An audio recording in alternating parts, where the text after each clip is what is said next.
Hi, I'm Jennifer. I've got a new story for you today. It has protective energy, messy relatives, and the moment where someone finally stops keeping the peace. Let's dive in. My 14-year-old daughter spent 3 days making a birthday cake for my sister-in-law. The frosting said, "Favorite aunt." My mother-in-law dumped it into the trash and said, "No one is going to eat it, sweetie." Then my husband got up and announced this. The whole room froze. By Saturday afternoon, our kitchen looked like a small bakery after a rush. Chloe had spent 3 days on that cake, baking layers after school, testing frosting on parchment, and checking the timer like it mattered more than homework. She wanted vanilla bean cake with strawberry filling because Madison had once called those flavors expensive. While I washed bowls, Chloe bent over the top layer with her piping bag and whispered, "Don't breathe on me, Mom." I stepped back and watched her write "favorite aunt" in careful pink letters, one hand shaking, the other steadying the turntable. "Should I add stars?" she asked. "If you want it to look loved, yes," I said. She smiled, added tiny piped stars, boxed the cake, and tucked extra candles into her purse. On the drive to my mother-in-law Karen's house, Chloe kept glancing at the cake carrier in the back seat. "Aunt Madison is going to lose her mind," Chloe said. "In a good way." I told her to carry it level and let Madison see it before anyone cut it. Chloe nodded so seriously it almost made me laugh. She really believed effort still meant something to every person in that family. Karen's house was already loud when we got there, full of perfume, charcuterie, and people talking over each other in the way my husband Matt's family calls celebration. Matt had raised Chloe since she was 3, so his younger sister had always been Aunt Madison to her. Madison stood by the dining room arch in a tight white dress, taking pictures with 2 friends from her acting conservatory while Karen adjusted the blinds for better light. Chloe asked if she could keep the cake in the spare fridge until dessert, and Karen said, "As long as it doesn't take up too much room." We waited through dinner and through Madison opening glossy gift bags while saying, "Oh my God, stop," without ever sounding like she meant it. When Karen announced dessert, Chloe straightened so fast her fork hit the plate. She went to the spare fridge, lifted out the cake box, set the lid aside, and carried the cake out with both hands, slow and careful, and the whole room turned toward her. Even my father-in-law Robert stopped talking. The frosting was smooth, the strawberries around the base were still bright, and the pink lettering sat right in the center. "Favorite aunt." Chloe looked proud and nervous at the same time. "I made it for you," she said to Madison. "From scratch." For 1 second, nobody spoke. Then Madison tilted her head, looked at the writing, and let out a short laugh that did not belong in that room. At first I thought Madison was just surprised. Then she covered her mouth and said, "Wait, this is serious?" One of her friends looked down at her plate. Madison stepped closer to the cake without touching it, her face tightening like Chloe had handed her something embarrassing. "Favorite aunt?" she said. "That's intense." Chloe blinked. "You said you liked this kind," she answered. Madison let out another laugh, sharper this time. "Yeah, in pictures. I have callbacks next week. I'm not eating sugar, and I definitely can't post a cake that says that." Karen made a quiet sound of agreement. Chloe still stood there holding the board. "You don't have to post it," she said. "I just made it because it's your birthday." Madison glanced at her friends and shrugged. "It kind of looks like a kid cake, Chloe, and favorite aunt makes it sound like I'm 40. A couple people smiled the way adults do when they want to laugh without owning it. Chloe's face went red fast enough that I could see the color move. She looked from Madison to me like she had missed an instruction somewhere. Then Karen pushed back her chair. Karen crossed the room with that brisk, practical energy she uses when she wants cruelty to pass as common sense. She slid one hand under the cake board and said, Let me help before this gets messier than it already is. Chloe didn't let go right away. Karen lowered her voice into that sugar-sweet tone she saves for public corrections. Honey, nobody here is going to eat this, sweetie. Madison has to be careful, and most of us are trying not to poison ourselves with frosting. Chloe's mouth opened, then closed. She worked 3 days on that, I said, finally getting out of my chair. Karen gave me a look like I was the one making a scene. And that was very poor judgment, she replied. Then, in front of the whole table, she lifted the cake, walked it to the kitchen trash, tipped the board, and let the whole thing slide into the can. Strawberries, layers, pink letters, all of it. Chloe made one small sound and covered her face. Madison looked away. Robert muttered, "Let's not blow this out of proportion." And one of Matt's aunts said, "Teen girls are sensitive about food." I stood there with my body hot and useless. Chloe started crying in the middle of the dining room, and half the family acted like the embarrassing part was the crying. Madison sat back down first. "Can we please not ruin my birthday over cake?" she said, reaching for her glass like the problem had simply appeared on its own. Karen came back from the kitchen wiping frosting off her fingers. "Exactly," she said. "We had fruit and macarons for a reason." Chloe turned toward the hallway, still crying, and I followed her, but before we made it out, Karen called after us, "She needs to learn not everything she makes is appropriate for every event." That stopped me cold. I turned and saw the table clearly for the first time. Relatives studying their plates, Madison staring at her phone, Robert annoyed that dinner had become inconvenient, and Matt sitting very still at the far end with his napkin folded beside his hand. He wasn't angry in the loud way. He looked precise. Chloe whispered, "I'm sorry." And that was the sentence that finally snapped something in me. "You are not apologizing for being kind," I told her. Across the room, Matt pushed his chair back with a scrape that cut through every other sound in the house. Karen opened her mouth, probably to manage him the way she managed everyone else. She was too late. I knew that look on my husband's face. Matt stood up slowly enough that everyone watched him before he said a word. He picked up his water glass like he was making a toast, then looked directly at Madison. "I wish you every success in acting, modeling, and adulthood," he said. His voice was calm, which made the silence around it even tighter. Madison gave a confused smile. Karen said, "Matthew, sit down." He didn't even glance at her. "Starting today," he continued, "you can finance all 3 yourself." The words landed in order, first on Madison, whose face emptied, then on Robert, who actually set his fork down, then on Karen, who went pale before she went furious. Chloe had stopped crying without realizing it. "What are you talking about?" Madison asked. Matt finally looked at Karen and Robert. "You know exactly what I'm talking about." Karen said his name again, sharp this time, but no one moved.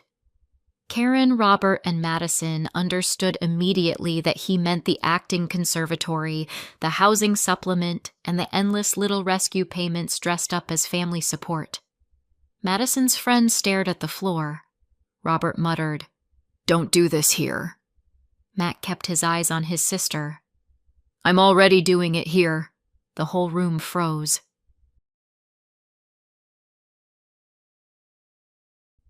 When I first started dating Matt, his little sister Madison was 8 and already running the emotional climate of that house. The first time I saw it clearly was at a Friday dinner at Karen and Robert's place. Karen had made spaghetti, Robert had a game on mute, and Madison decided halfway through the meal that she wanted takeout sushi instead. Karen told her no once, softly, and Madison slid off her chair, cried hard enough to choke, and kicked the table leg until her milk tipped over. I waited for a consequence. Instead, Karen crouched beside her and said, Okay, don't get yourself worked up." While Robert reached for his wallet, Matt grabbed paper towels and cleaned the floor. 10 minutes later, Robert came back with a California roll and a smile, and Madison sat down like she had survived an injustice. "She's our surprise baby," Karen told me, almost proudly. "She feels things deeply." Matt didn't say anything. He just wrung out the dishcloth and kept wiping up milk no one else had touched. Madison looked at him and said, "Can you get me soy sauce?" Like he worked there. He got it, because that was easier than a fight he wouldn't win. That was my first lesson in how that family rewarded the loudest need. On the drive home that night, I asked Matt if Madison was always like that, and he gave a tired shrug that answered before he spoke. "Pretty much," he said, eyes on the road. "When I was a kid, there were rules. Chores before TV, summer jobs at 15. No help with college. My parents were stricter then, or maybe just more tired and poorer." We stopped at a light, and he tapped the wheel once. I asked if he resented her. "Not when she was little," he said. "It wasn't her fault she was born into the easy version." Then he glanced at me and added, "But people get attached to being the exception." I remember the streetlight on his face, the way he said it without drama, like he had already accepted a fact he didn't approve of. He told me Madison never heard no for long, because somebody always translated it into yes if she cried, pouted, or simply waited people out. "The problem," he said as we pulled into my apartment lot, "is that eventually everyone starts calling it love." That should have warned me. Years went by, and the pattern didn't fade. It got organized. At birthdays, holidays, even random Sunday dinners, the whole house rearranged itself around whatever version of Madison had shown up that day. One Thanksgiving, she arrived 40 minutes late, announced she wasn't eating carbs, and asked why no one had made salmon. Karen immediately started reheating leftover chicken breast. Robert joked that artists were high maintenance, and somehow that counted as permission. Matt carved turkey, carried dishes, fixed the folding chair, and kept conversation moving whenever Madison got bored and turned sharp. If gifts were being opened, hers had to go first. If a story got attention, she interrupted with a better one. If anyone else was celebrated for too long, she found a reason to look wounded. The rest of the family didn't even see it as manipulation anymore. They called it managing her energy. Once, when Matt's cousin asked why Madison never helped clear the table, Karen laughed and said, "We all contribute in different ways." Madison didn't look up from her phone. She just stretched out one hand so Matt could pass her the whipped cream. He did it automatically, then caught my eye and looked annoyed with himself. In that house, selfishness had become furniture. By her mid-teens, Madison had figured out exactly what the family most liked to worship about her. She was pretty, camera-ready, and completely in love with being looked at. Karen turned the guest room into a wardrobe corner with garment racks and a lit mirror. Robert paid for headshots, ring lights, workshop fees, and whatever subscription some acting coach said was essential. If Madison posted a self-tape, Karen sent it to relatives like a graduation announcement. If she booked a student short film for no money, Robert said, "This is how big careers start." At one summer barbecue, Madison changed outfits 3 times before sunset because the backyard light was wrong for content. Chloe was 9 then, sitting on the patio steps with a popsicle, watching her aunt pose by the hydrangeas while Karen held a reflector board she barely knew how to use. "Can you move the cooler out of frame?" Madison called, and Matt, who had been grilling for everyone, moved it. She thanked him without looking at him. Later that night, Karen told me Madison wasn't meant for ordinary work because she had presence. I asked who was paying for all this presence. Karen smiled like I'd made a small, uncultured joke. By then, support in that family was a one-way road with Matt's name on it. When Madison got into an acting conservatory in the city, the decision about who would help pay for it was treated as already made before we sat at our kitchen table. Karen brought the packet. Robert talked numbers like they were brainstorming, and Madison sat on our sofa saying she didn't want money to kill her dream.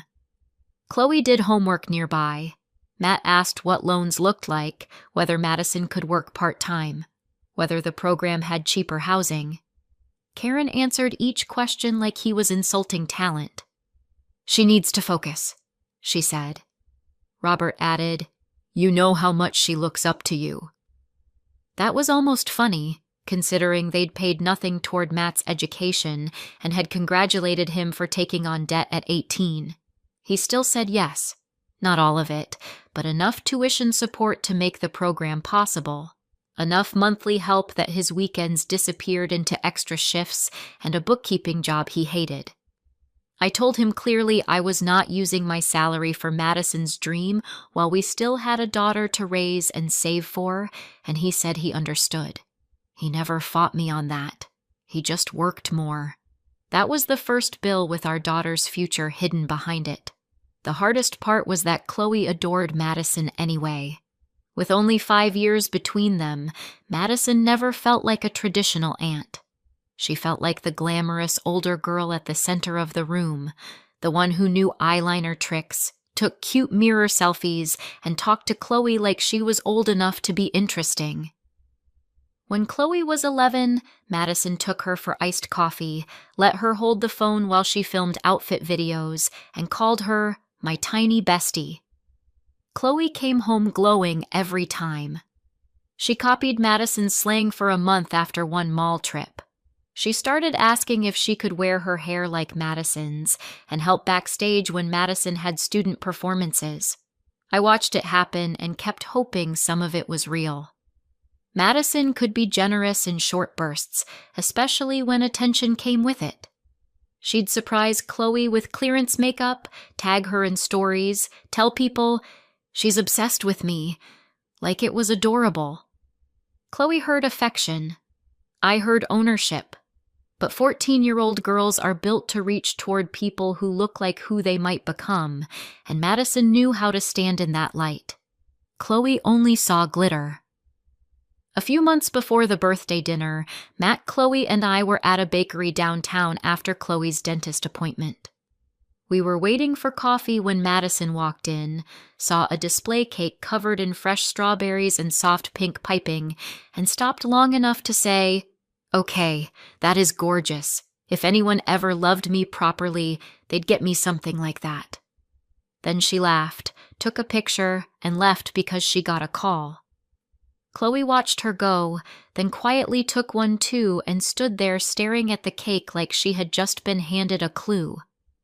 On the drive home, she said, "Did you hear what she said?" I did. I also heard the theatrical way Madison had said it. The kind of line she tossed out whenever an audience was available. Chloe didn't hear performance. She heard instructions. She kept the photo she'd taken of that bakery cake on her phone, asked me 2 weeks later how to make stabilized whipped frosting, and started sketching decoration ideas in the notebook where she usually wrote algebra reminders. By then, Madison was deeper into dieting, auditions, and mirror checking than ever, but Chloe didn't know any of that mattered more to her than a kind gesture. She only knew she wanted to make the exact cake her aunt had admired. She had no idea the target had moved.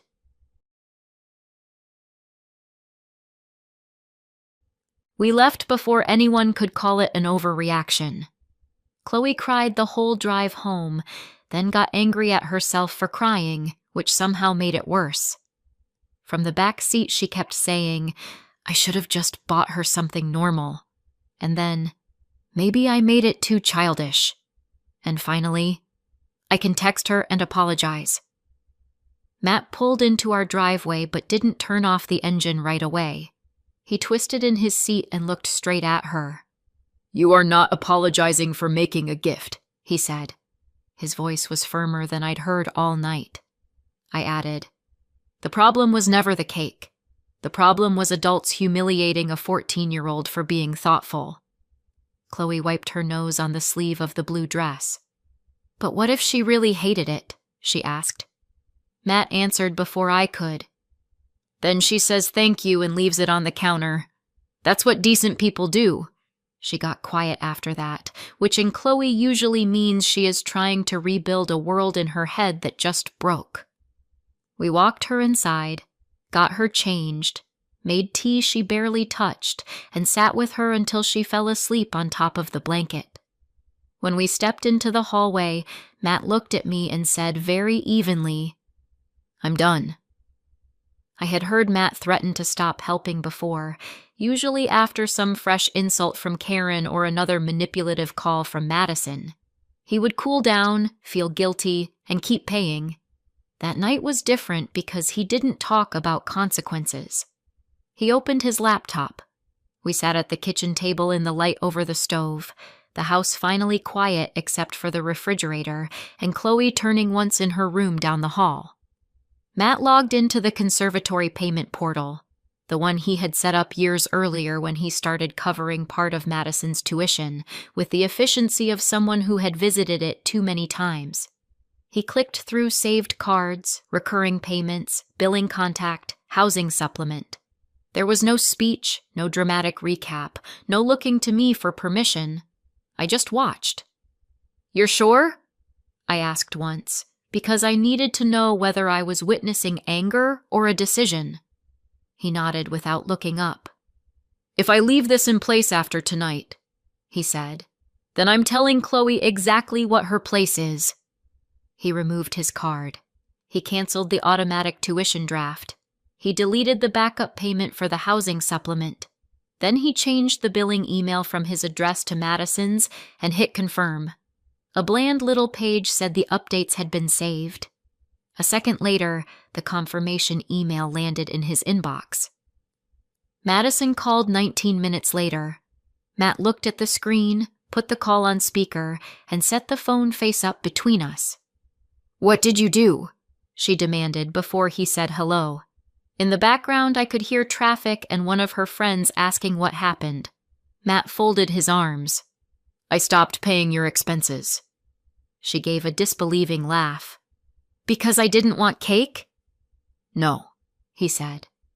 "Because you humiliated Chloe for making one." Madison immediately shifted tone, going hurt and incredulous at the same time. "I did not humiliate her. I said I couldn't eat it. Mom handled it badly, sure, but you're punishing me over dessert. That's insane."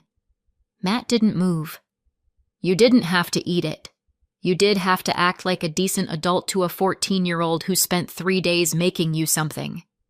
Madison said, "I'm your sister." He answered, "And you're 19. That shut her up for half a beat. Then she started talking faster about deadlines, housing, and how the tuition draft had been due that week, so this one reaction could derail everything she'd worked for. Matt let her finish. "You should have thought about adulthood before you treated my daughter like a joke in front of a room full of people," he said. "I'm done financing you." For once, he didn't soften a single edge. Karen called before Madison had time to invent a better story. Matt stepped into the living room, not to hide from me, but to keep his voice low near Chloe's room. Karen started in that clipped managerial tone she uses when she thinks confidence can restore order. "Put the card back on tonight," she said. "Madison's education is too important for impulsive punishment." Matt leaned against the mantel. "This isn't impulsive." She ignored that. "She is under pressure you don't understand. Young women in that industry have to be disciplined." "Disciplined," he repeated. "Chloe is 14. She spent 3 days making that cake. Madison mocked her, and you threw it in the trash." Karen snapped. "Because it was inappropriate." Matt's voice stayed level. "No, it was generous. What was inappropriate was a room full of adults acting like my child deserved to be publicly embarrassed because Madison had a preference. Robert broke in then, louder and less polished. You don't cut family off over one dinner. Matt answered him too. I'm cutting off the part where I sacrifice for people who can't show basic kindness to my daughter. There was a silence so long I thought the call had dropped. Then Karen said, stunned, You're really choosing this. Matt looked toward the hallway and said, I already did. Karen finally heard the word, no. After the calls were over, the house felt different in a way I didn't trust at first, like the quiet after a storm might still be a trick. Matt sat beside me at the kitchen table and rubbed his eyes. He looked tired, but not conflicted. That was new. For years I had watched him leave his family's house angry, only to spend the drive home explaining their intentions, reducing his own hurt, sanding down every sharp edge until he could keep functioning as their emergency fund and emotional translator. That night he didn't translate anything. He didn't say his mother meant well, or that Madison was immature, or that Robert was old school. He said what happened. He named it. He acted on it. I poured the cold tea down the sink, packed Chloe's blue dress into the laundry, and felt something in me settle all the way to the bottom. You chose us, I said quietly. Matt looked almost surprised by the sentence, then nodded once. I should have done it sooner.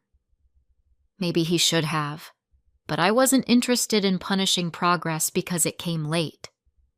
I went to check on Chloe, tucked the blanket back over her shoulder, and stood in the doorway for a second. For the first time since I had joined that family, I felt completely calm.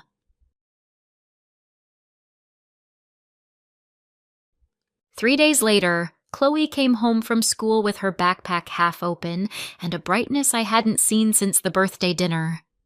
You guys, she said before she even took off her shoes. It's okay now. She set a small shopping bag on the counter and pulled out a lip gloss set. Aunt Madison met me outside school after classes. She said she was sorry things got weird and that Grandma overreacted. We got smoothies, and she said she never wanted me to think she didn't love me. Matt and I exchanged the same look without speaking. Chloe kept going, talking fast because hope does that. She was crying, Dad. She said the school was already warning her about late fees after the missed tuition draft, and she was under so much pressure. She said if you could just put the card back for now, everything could go back to normal, and we could all have dinner next week.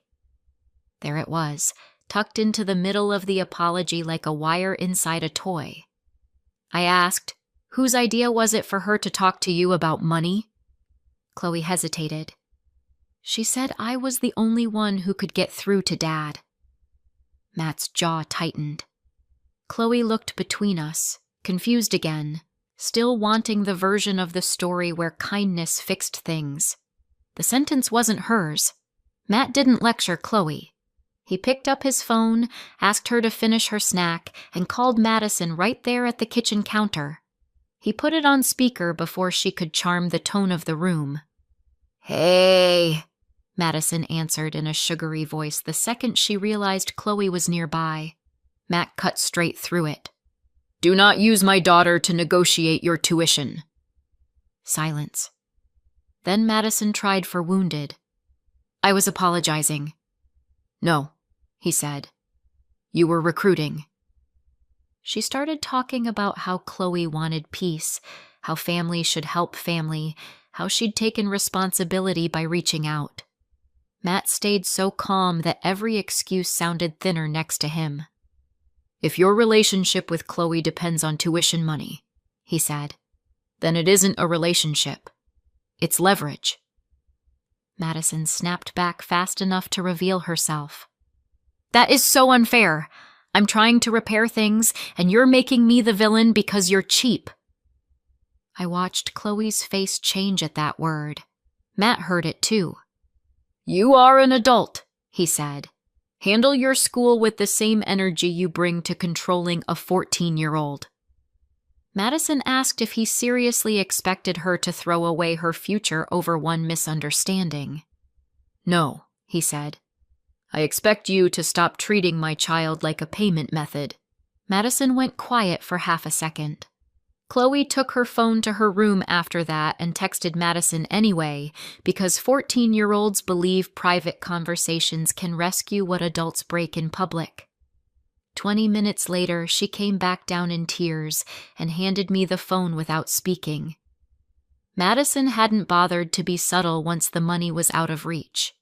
The messages were short and vicious. I never wanted this mess. Your dad ruined everything. I tried to be nice. You made it worse. Then the last one. If he won't help me, there's no point pretending we're still close. Chloe sat on the bottom stair and said, She said she never wants to see me again. Matt took a slow breath. That is not about you, he said. Chloe looked up at him, furious now. Then why did she say it to me? There was no good answer that would keep the truth small. I sat beside her and told her the one we had. Because some adults will hurt the person they think is easiest to reach. Chloe wiped her face hard, then pushed the lip gloss bag away with her foot. That ended the fantasy in a single afternoon. We sat at the kitchen table until dinner got cold, saying the kind of things parents wish children never had to learn, but learn anyway if they are going to stay safe. Matt told Chloe that love doesn't invoice people. I told her gifts are only gifts when they come without a bill hidden inside them. She asked whether Madison had ever liked her at all, and there was no clean answer. I think she liked being admired by you, I said, and sometimes she was genuinely kind. But the minute she wanted something more than she wanted to protect you, she showed us what mattered most. Chloe stared at the wood grain for a long time. Then she asked, So if I got her tuition back, she'd be nice again? Matt said, Probably. That's exactly why it wouldn't be real. Something about that landed. She nodded once, small but certain. She took the lip gloss set out of the bag, looked at it, and put it in the junk drawer with dead batteries and spare keys. I don't want it, she said. Later that evening, she muted Madison's texts, unfollowed her accounts, and handed me her phone so I could make sure there weren't any other messages waiting to sting. She didn't look lighter yet, but she looked clearer. Karen and Robert arrived the next afternoon without calling, which was typical of people who still believed urgency gave them permission. I saw Karen's SUV through the front window and knew before the knock why they were there. Matt opened the door but stayed in the frame. Karen started before anyone else could speak. This has gone far enough, she said. The school is charging penalties, and Madison could lose her place. Robert stood beside her with a folder. We can't cover this, he added. Not on this timeline. Matt didn't step aside. Then Madison needs a plan that doesn't involve me. Karen's eyes flashed past him, searching for Chloe. I moved up beside Matt. You don't get to say her name in this conversation after using her. Karen straightened. No one used her. Matt answered before I could. Madison did, and you were hoping it would work. Robert opened the folder and started pulling out statements and warnings. Matt never looked at them. I paid for years, he said. I'm done sacrificing for someone who humiliated my daughter and then tried to manipulate her for money. Karen said, You're abandoning family. Matt said, No, I'm protecting mine. 5 minutes later, they were back in the SUV and out of moves. 6 months later, our Saturdays look different. Chloe still bakes, but now the cakes stay in kitchens where people say thank you before anything else. She signed up for pastry class at the community center with money Matt used to spend on Madison's housing supplement, and he drives her there every week. He hasn't spoken to Karen or Robert since the day they stood on our porch and tried to turn tuition into a moral emergency. Through relatives, we heard they borrowed against the house to keep helping Madison, and even that wasn't enough. She had to get a job at a retail cosmetics store while staying in school, which, from where I stand, sounds like ordinary adulthood. Chloe doesn't idolize her anymore. That part is gone for good. But a few weeks ago, Madison sent one message through a cousin instead of through pressure. It was short, direct, and free of excuses. Madison said she was sorry for mocking the cake, sorry for using Chloe, and sorry for making love feel conditional. Chloe read it twice, set the phone down, and said, "Maybe later." I thought that was wise. In our house, later is allowed. So is distance. So is starting again carefully, if it ever becomes safe enough to matter. Now, it's just a kid baking for people who deserve the plate. What do you think? Did my husband do the right thing by cutting her off? Should he have done it much earlier? And was he right to let our daughter decide for herself whether she still wanted contact? Let me know in the comments and subscribe for more.